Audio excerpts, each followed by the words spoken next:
gives a special excitement as an Indian citizen. I think, doing your fundamental duty is the most important thing in the world. So here I am with my family. My other daughter will be coming a little late. She's a little unwell. But here we are. And Sir Ingirinde is going to fly out straight to Madurai because he has to be in his constituency at the booth.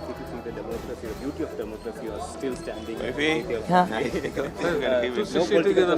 Ingida, sir. So how, tell us the beauty of democracy happening in Kerala.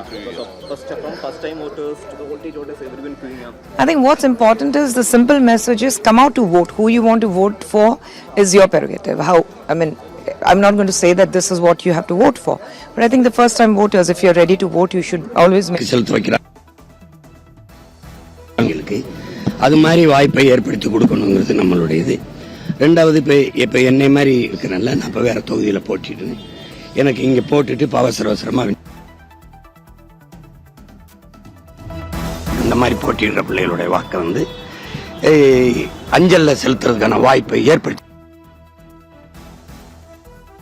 இப்போ சில பேர் வந்து தொகுதியிலே நிற்க வேண்டியது வருதுன்னா அவங்க வாக்கை செலுத்த முடியாமல் ஒரு கெடுவாய்ப்பாயிருதுல. அதை தவிர்க்கிறதுக்கு இனி வரும் காலங்களில் தேர்தல் ஆணையம் கவனத்தில் எடுத்து இதை செய்யணுங்கிறது என்னுடைய கோரிக்கை. நன்றி. ஜனநாயக கடமை ஆற்றிய பிறகு முன்னாள் மத்திய அமைச்சரும் காங்கிரஸ் மூத்த தலைவருமான ப. சிதம்பரம், அதைத் தொடர்ந்து நாம் தமிழ் கட்சியினுடைய தலைமை ஒருங்கிணைப்பாளர் சீமான் மற்றும் பாஜகவின் முக்கிய நிர்வாகியா இருக்கக்கூடிய குஷ்பு ஆகியோர் செய்தியாளர்கள் சந்தித்தார்கள். வாக்களிப்பது என்பது நம்முடைய ஜனநாயக கடமை, அனைவரும் தவறாமல் வாக்களிக்க வேண்டும் என்ற அடிப்படையில் நம்முடைய பேட்டி என்பது அமைந்ததை பார்க்கின்றோம். தொடர்ந்து நாம் நேரலையில் பார்த்துக் கொண்டிருக்கிறோம். வரிசையாக நீண்ட வரிசையில் வாக்காளர்கள், அதே போன்று காலை முதலில் பல்வேறு பிரபலங்களும் தங்களுடைய ஜனநாயக கடமை ஆற்றி வருகிறார்கள். ஒட்டுமொத்தமாக தமிழகம் முழுவதும் 33,133 இடங்களில் அமைக்கப்பட்டிருக்கூடிய 75,064 வாக்குச்சாவடிகளில் தங்களுடைய ஜனநாயக கடமையை மக்கள் ஆற்றி வருகிறார்கள். ஒட்டுமொத்தமாக 1.06 லட்சம் வாக்குப்பதிவு இயந்திரங்கள் இதற்காக பயன்படுத்தப்பட்டிருக்கிறது. அதே போன்று 75,064 கண்ட்ரோல் யூனிட்கள் மற்றும் விவிபேட் சாதனங்களும் பயன்படுத்தப்பட்டிருக்கிறது. காலை 7 மணிக்கு தொடங்கக்கூடிய வாக்குப்பதிவு மாலை 6 மணி வரை நடைபெறும். 6 மணிக்கு பிறகு வரக்கூடியவர்கள் வாக்களிக்க முடியாது என்ற காரணத்தால் அதற்கு முன்னதாக ஒருவேளை 6 மணிக்கு முன்னதாக நீண்ட வரிசை இருந்தால் அவர்களுக்கு டோக்கன் வழங்கப்பட்டு அதன் அடிப்படையில் அவர்களுக்கு வாக்களிக்க ஏதுவாக நடவடிக்கை எடுக்கப்படும்.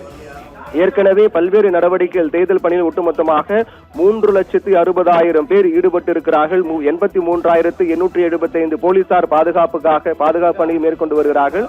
கிட்டத்தட்ட 2,180 ஏற்கனவே சமூக வலைதள பக்கங்கள் முடக்கப்பட்டிருக்கின்றன. இது தொடர்பாக 249 மாதிரி வாக்குச்சாவடிகள் அமைக்கப்பட்டிருக்கிறது.